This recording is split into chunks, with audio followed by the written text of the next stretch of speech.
Welcome to the show. मैं हूं doctor Malik, आपका मेज़बान इस शो में, जो कि पेश किया जाता है सनराइज़ टीवी पे हर संडे की दोपहर 5 बजे से लेकर 6 बजे तक।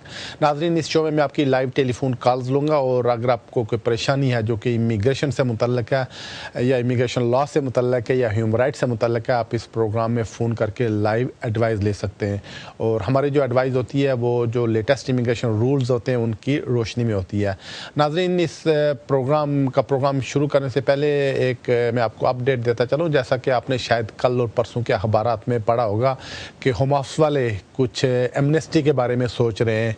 तो अगर आप में से किसी ने अप्लाई नहीं किया है तो जितना जल्दी हो जाए आप अपने स्टे को रेगुलाइज करके रखें। नाज़रीन, इसके साथ ही कॉल्स का सिलसिला जो है वो हम शुरू करते हैं। देखते हैं हमारे आज के पहले कॉलर कौन है। जी फरमाइए। अस्सलाम वालेकुम। वालेकुम सलाम। जी, मेरे हस्बैंड को डिस्क्रिशनरी लीव मिली थी लेगेसी में। अच्छा। तो उससे पहले वो साइनिंग करने जाते थे तो वहाँ पे उन्होंने इंटरव्यू किया था उनसे। ठीक। तो उन्होंने उसमें पूछा था कि आपने कब असाइलम किया था और ये सब कुछ। तो अगर वो अब पाकिस्तान जाते हैं तो वो उनसे वापसी पे एयरपोर्ट पे ये कुछ पूछेंगे तो नहीं, या एक्सटेंशन जब करवाएंगे तब? और एक मेरा दूसरा सवाल ये था कि मेरे हस्बैंड को ना 14 साल हो गए यहाँ पे, तो क्या वो 14 साल वाली कैटेगरी में आते हैं या नहीं?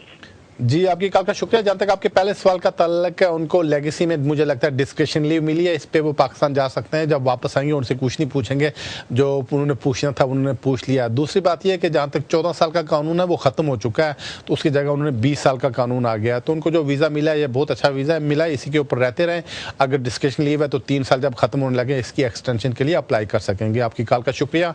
नाज़रीन, देखते हैं हमारे अगले कॉलर कौन है। जी फरमाइए। हेलो जी। मेरे को ये पूछना है कि मेरा एक फ्रेंड है। अच्छा। वो स्टूडेंट वीजा पर है, उसका वीजा 2014 तक है। अभी कॉलेज थे ना वो बंद हो गई, उसने दूसरी कॉलेज के लिए एडमिशन के लिए अप्लाई किया है। तो अभी वो इधर ब्रिटिश लड़की से के साथ शादी करना चाहते हैं, तो उसको क्या करना चाहिए? जी, आपकी कॉल का शुक्रिया। पहली बात यह कि अगर उसका कॉलेज बंद हो गया है तो 2 महीने के अंदर अंदर उसको नए कॉलेज में एडमिशन लेकर होम ऑफिस वालों को अप्लाई कर देना चाहिए या इन्फॉर्म कर देना चाहिए। पहले तो ये काम करे, और जब ये हो जाए तो उसके बाद अगर वो शादी करना चाहे तो वो जाकर शादी रजिस्टर कर सकता है ब्रिटिश नेशनल से। लेकिन ये बात ध्यान में रखें कि अगर वो शादी के बेस पे अप्लाई करता है तो बीवी के जो इनकम है, मिसिस के जो इनकम है और इसकी इनकम 18,600 पाउंड मिलाकर होनी चाहिए। तो अगर ये काम नहीं कर रहा है तो फिर मिसिस की जो इनकम है वो 18,600 पाउंड हो, तभी एप्लीकेशन कर सकेगा। और साथ ही इसको एक इंग्लिश का टेस्ट भी पास करना पड़ेगा। आपकी कॉल का शुक्रिया। नाज़रीन, देखते हैं हमारे अगले कॉलर कौन है। जी फरमाइए। हेलो जी, अस्सलाम वालेकुम। जी वालेकुम सलाम। सर, ऐसा कि मेरा एक दोस्त है, उसने मैरिज के बिहाफ पे डिस्क्रिशन ली थी। अच्छा। तो 3 साल की मिली थी। तो उसके बाद ना उसका कुछ मसला बन गया कि जो सेकंड एप्लीकेशन उसका जो 3 साल खत्म हुआ ना, उसके बाद जो अप्लाई किया उसमें कुछ एप्लीकेशन में कुछ गड़बड़ हो गई।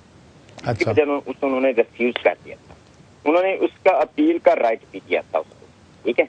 तो उसके बाद अब उन्होंने डायरेक्ट होम ऑफिस को अप्लाई किया हुआ, लेकिन तकरीबन 7 माह खत्म हो जाएगी, 8 मंथ स्टार्ट होने वाला है। अपील का क्या फैसला हुआ था? अपील की नहीं थी, डायरेक्ट होम ऑफिस को दोबारा अप्लाई कर दिया। जी ठीक है। जी, आपकी कॉल का शुक्रिया। मैं समझ गया आपका मसला। ज़्यादा बेहतर ये था कि अगर उसकी एप्लीकेशन रिफ्यूज़ हो गई थी, उससे आगे अपील करनी चाहिए थी। चूँकि इमिग्रेशन वाले अगर एक दफ़ा फैसला कर लें वही उनका फाइनल फैसला होता है। आमतौर पर उसको दोबारा वो रिव्यू नहीं करते हैं या उसको नज़रसानी नहीं करते हैं या उसको रिकन्सिडर नहीं करते हैं। तो ज़्यादा बेहतर उसको कहें किसी अच्छे वकील से जाकर मिलें, सारे पेपर दिखाकर उनसे एडवाइस ले लें। गलती उससे ये हुई कि उसे अपील करनी चाहिए थी। कॉल का शुक्रिया। नाज़रीन, देखते हैं हमारे अगले कॉलर कौन है। जी फरमाइए। हेलो, अस्सलाम वालेकुम। वालेकुम सलाम। जी भाईजान, मैं पूछना से मेरा कजन है, तो उसने 6-7 साल की शादी है वहाँ पाकिस्तान च। अच्छा। तो उसने ना 2 बार केस दिता उसने, तो उसने केस 2 बार रिजेक्ट हुआ। तो उसकी ना डिप्रेशन है, जिसकी वजह थी वो ना एक बार कम करना है, 2 बार उसने पेपर घुमाई पे जाना, लेकिन एक बार कम जिसला केस दिता से उसने दौरान वो पाकिस्तान गया थी। अच्छा। उसकी डिप्रेशन आ, लेकिन उठे जिसले वो उसने डेट पर जाना उसने, तो उस खाली उनकी वैसे बाई छोड़ा कि मैं कितना महीने ये था आया वहाँ, क्योंकि उसकी डिप्रेशन है बहुत ज्यादा, उसकी इंजेक्शन लगना है डिप्रेशन में। अच्छा। तो उसने वजह से ना रिजेक्ट करी, फिर ऐसी फिर सही था अपील नहीं की थी कि वो पाकिस्तान थी, फिर वापस जिसले या तो उसकी डिप्रेशन से अशना नहीं जाना सी।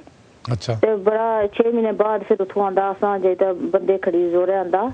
ठीक है। ते उसनी वाइफ इतने 6-7 साल की पाकिस्तानी, तो वो फिर जो इतना वापस आंदा तो इतना जरा ना ਜਿਹੜੇ ਡਿਪਰੈਸ਼ਨ ਸੈਂਟਰ ਹੋਣਾ ਉੱਥੇ ਰਿਹਾ। अच्छा तो उसने वाइफ उठाई है तो उसने भी क्या कर सकते हैं, उसने डॉक्टर ने लेटर शेटर की ना या कोई बच्ची बच्चा भी है? जी बच्ची बच्चा को नहीं है। ठीक है जी, आपके कॉल का शुक्रिया। असल में वो जब तक काम नहीं करेगा, उसकी इनकम 18,600 पाउंड नहीं होगी, वो अपनी बीवी को नहीं बुला सकेगा। यही वजह है कि 6 साल हो गए तो वो काम नहीं कर रहा है, इसी वजह से उसको वीज़ा नहीं दे रहे हैं। तो डिप्रेशन में मुझे नहीं लगता है कि वो इमिग्रेशन वाले उसको वीज़ा देंगे। इसको कहें कि ठीक होकर काम करे, जब काम कर लेगा 6 महीने तक, अगर इसकी इनकम 18,600 है तभी अपनी बीवी को बुला सकेगा, वरना वो नहीं बुला सकेगा। कॉल का शुक्रिया। नाज़रीन देखते हैं अगले कॉलर कौन है। जी फरमाइए। हेलो अस्सलाम वालेकुम। वालेकुम सलाम। अच्छा, मैं ना 3 साल मेरे पास डिसीजन आई लीव है 3 साल का, ठीक है। मेरे अभी इस दिसंबर में खत्म हो रही है, तो मैं अपने हस्बैंड के लिए पहले 1 साल पहले अप्लाई किया था उसके वीजा के लिए, लेकिन उन्होंने ना रिफ्यूज कर दिया। जुडिशियल रिव्यू तक उन्होंने रिफ्यूज कर दिया। अभी फिर हम चाहते हैं ना उसके लिए मेरा एक्सटेंशन के साथ ही उसके लिए वीजा के लिए अप्लाई करें, क्योंकि मेरे एक बच्चा भी और मैं अभी प्रेग्नेंट भी हूँ। तो मेरा वकील यही कह रहे थे हम अप्लाई करे थे। इसमें से कितना % है जो मिल सकता है मेरे हस्बैंड के लिए वीजा, क्योंकि मेरे हस्बैंड कोई स्टूडेंट नहीं है और 12 साल पहले यहाँ पे ऐसे ही आया हुआ था। जी आपकी कॉल का शुक्रिया। मुझे नहीं लगता कि उसको आपके डिपेंडेंट के तौर पर वीज़ा मिलेगा। आपका अपना जो है वीज़ा वो भी कॉम्प्लिकेटेड हो जाएगा और आपका अपना मसला भी ख़राब हो जाएगा। तो ज़्यादा बेहतर है अपने स्टे को रेगुलाइज करने की कोशिश करें, अपनी एक्सटेंशन के लिए अप्लाई करें। जहाँ तक आपके हस्बैंड का मसला है कि आपने क्या कि उसकी एप्लीकेशन की अपील भी ख़त्म हो गई, जुडिशियल रिव्यू भी ख़त्म हो गया, ये पेपर जाकर किसी वकील को दिखाएं तो वो आपको सारे पेपर देकर एडवाइस कर सकेगा कि उसका केस क्यों रिफ्यूज़ हुआ। तो अभी मेरी एडवाइस है कि आप खुद अपना अप्लाई कर लें। कॉल का शुक्रिया। नाज़रीन देखते हैं अगले कॉलर कौन है। जी फरमाइए। जी मुझे लगता है शायद ये कॉल ड्रॉप हो रही है। देखते हैं हमारे अगले कॉलर कौन है। जी फरमाइए। वालेकुम सलाम। भाई मैं ये बात करनी थी कि मेरा केस गैलेक्सी से किया है ना। अच्छा। ते लेनी थी फीस भी और फोटो भी। अच्छा। ये 5वां महीना हो गया है, अभी तक कोई जवाब नहीं। वो जवाब तो उन्होंने दिया था कि हमें मिल गए हैं, और उसके बाद कोई पता नहीं है। जी आपकी कॉल का शुक्रिया। असल में काफ़ी सारे लोग हैं जिनके केसेस अभी भी पेंडिंग है। तो 2-3 दिन पहले तो ये आया कि तकरीबन को 3,27,000 लोग हैं जिनके केसेस पेंडिंग पड़े हुए हैं। तो लेगेसी में जो केसेस पेंडिंग है उनकी तादाद हज़ारों में है। तो बहरहाल उनके फैसले कर रहे हैं। तो अगर आपने फ़ोटो भेज दिए हैं तो आप उनको रिमाइंडर वगैरह भेजते रहें कि आपके केस का जल्दी फैसला करें। कॉल का शुक्रिया। नाज़रीन बढ़ते हैं अगले कॉलर की तरफ। जी फरमाइए। वालेकुम सलाम।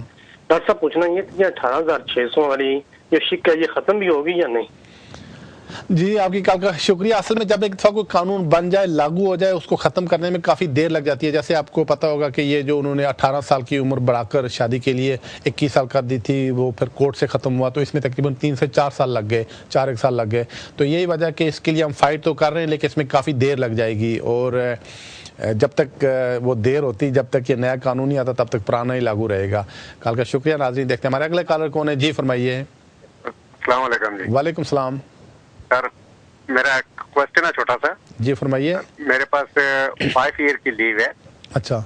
और 5 साल का वीजा है मेरे साथ। तो मैं पाकिस्तान से अपना एक बच्चा मंगाना चाहता हूँ, तो उसके लिए चाहिए। यहाँ पर मेरी वाइफ है और पाकिस्तान में मेरे जो है ना मेरे बच्चे हैं 2-3। और मैं सोचता हूँ कि यहाँ जो यूरोपियन वाइफ है उसका क्या, वो दूसरी वाइफ से जो बच्चे पाकिस्तान में है?